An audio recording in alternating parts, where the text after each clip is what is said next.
Well, I think when we started the 1998 season, we had come off a tough loss in the NCAA tournament the year before, where we didn't shoot it very well. So, you know, we had some nights where we misfired, but we also set an NCAA record in 1997 for allowing the fewest number of points, 47.5 points, which is unheard of. And I really credit our guys for the discipline and the hard work that they put into the defensive end. But there were some nights that we were challenged offensively.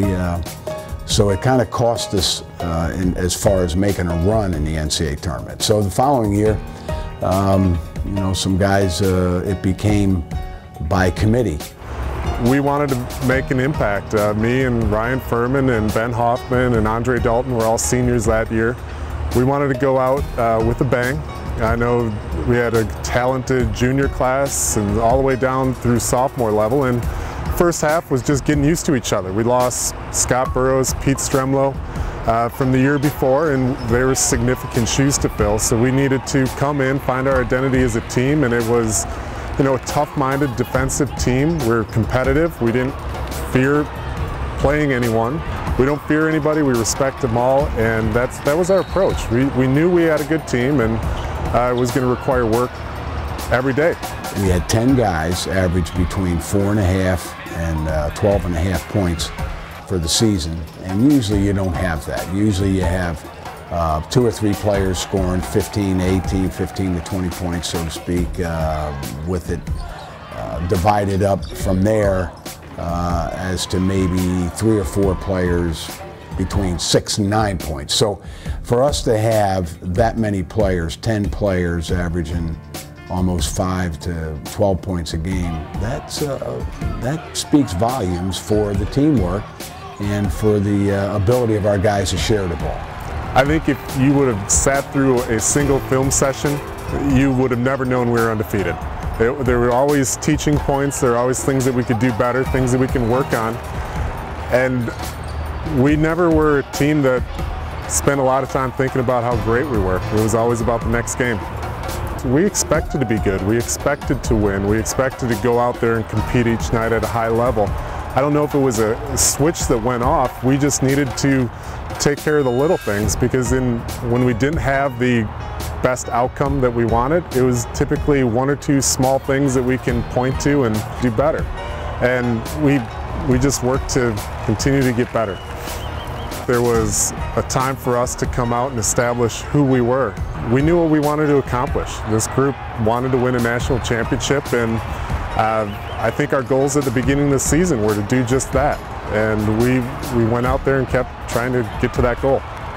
So NCAA time came, we got to play a familiar opponent at home, we got to play Oshkosh, took care of business there, and then hosted the University of Chicago out of downtown Chicago, and then Gus Davis Adolphus, another team that year in, year out is always one of the better teams in the country. So we took care of business on our home court, then it was time to head to Salem. And needless to say, the Platteville Pioneer fans, the orange and blue that Salem, Virginia saw, I don't know if they were ready for us. I think all the restaurants and all the sports bars and those kind of places found out that the Platteville people can travel. We had tremendous support there, and we were probably in the toughest game. Well, I know it was the toughest game, because when you're down by 18, somewhere in that range, somewhere between 15 and 20, your most consistent player during the year is in foul trouble and goes to the bench, and you call on a reserve to come into a game and do something that most reserves have never done, and that's score about 30 points. It was just great to see the teamwork and the fight that our guys had, tenacity to get back into it by halftime and come out in the second half and play one of the best 20 minutes of basketball I think any of our teams have ever played. And what that did was that gave us a chance to play for the championship. It was kind of bittersweet to play hope in the championship because Hope beat a school called Wilkes in the semifinals, and yours truly graduated from Wilkes in 1969. So I was kind of hoping for a Platteville-Wilkes final, but as it turned out, of course, we got to play one of the best Division III programs in the history of college basketball. They were a talented team. They had a big crowd presence. They expected to win.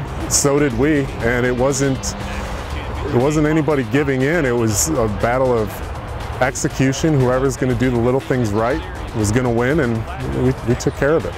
We came back into Platteville, and there were people lining the streets and people at the Williams Fieldhouse to greet us. Just taking it in, getting back, being among the other student population and having them congratulate us and see the sense of pride that a lot of people had that Platteville won. Platteville won again.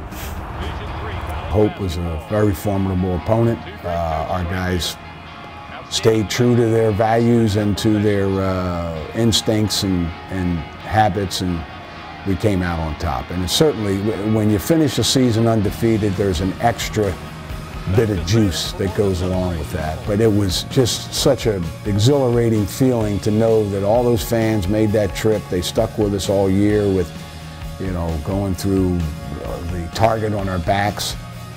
Everybody wanted a piece of Platteville that year, and our guys made sure that nobody else came out on top.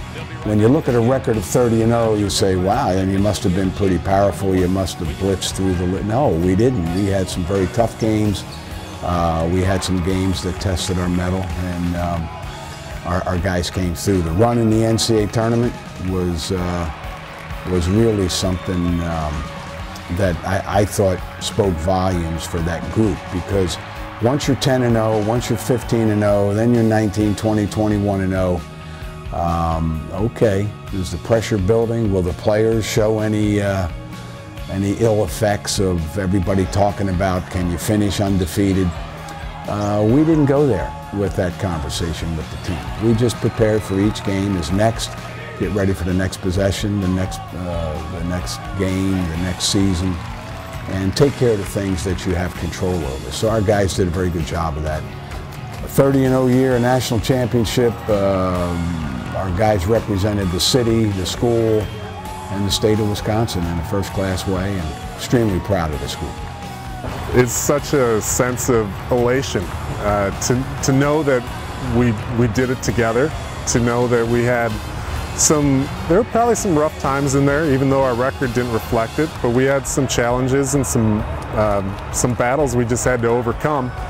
And then to share it with my close friends, my teammates, with the coaches, with the university, with my family, it was just such a great feeling to have an opportunity to be the best at your given sport, activity, field, profession. Not a lot of people have that chance to finish on top, and that's what we did, and it was just an incredible feeling, and one that I'm sure as I get older I appreciate it more, and I'm sure I'll continue to appreciate it more and think about that we did something special.